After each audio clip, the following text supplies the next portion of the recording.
Hello everyone, welcome back to my channel. ఈరోజు మన ఛానల్లో మరో సరికొత్త రెసిపీతో అయితే మీ ముందుకు వచ్చేసాను. స్కిప్ చేయకుండా ఈ రెసిపీ చూసేయండి.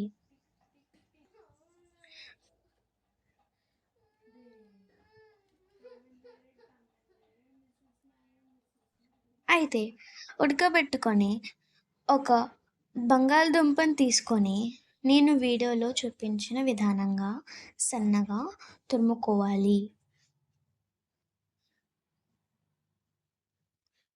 తర్వాత ఒక కప్పు గోధుమ పిండి తీసుకోవాలి.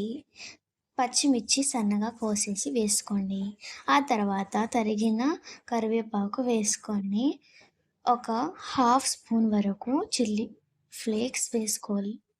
సన్నగా కోసుకున్న కొత్తిమీర తరుగును కూడా వేసుకొని ఆ తర్వాత తగినంత సాల్ట్ యాడ్ చేసుకొని మొత్తం అన్నీ బాగా కలిసే విధానంగా ఫస్ట్ అయితే కలిపేసుకోండి. కొంచెం వాటర్ వేసుకొని చపాతీ పిండిలాగా మొత్తం కలుపుకోవాలి.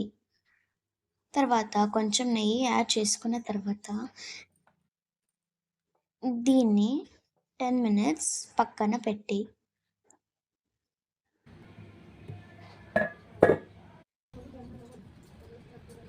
తర్వాత చపాతీ ఎలా చేసుకుంటామో అదే విధంగా చిన్న చిన్న ఉండలం చేసుకొని పొడి పిండి చల్లుకొని చపాతీలా చేసుకోవాలి.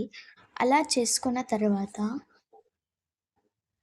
ఒక పెనం పెట్టుకొని అది వేడయ్యాక అయితే ఆయిల్ రాసి మనం చేసుకున్న చపాతీని పైన ఆయిల్ వేసుకొని మంచిగా దీన్ని మీడియం ఫ్లేమ్లో కాల్చుకోండి. కర్రీతో బాగుంటుంది, పిల్లలకు చాలా బాగా నచ్చుతుంది. ఈ రెసిపీ నచ్చితే సబ్స్క్రైబ్, షేర్, లైక్, కామెంట్ చేయండి. Thank you for watching kitchen recipes.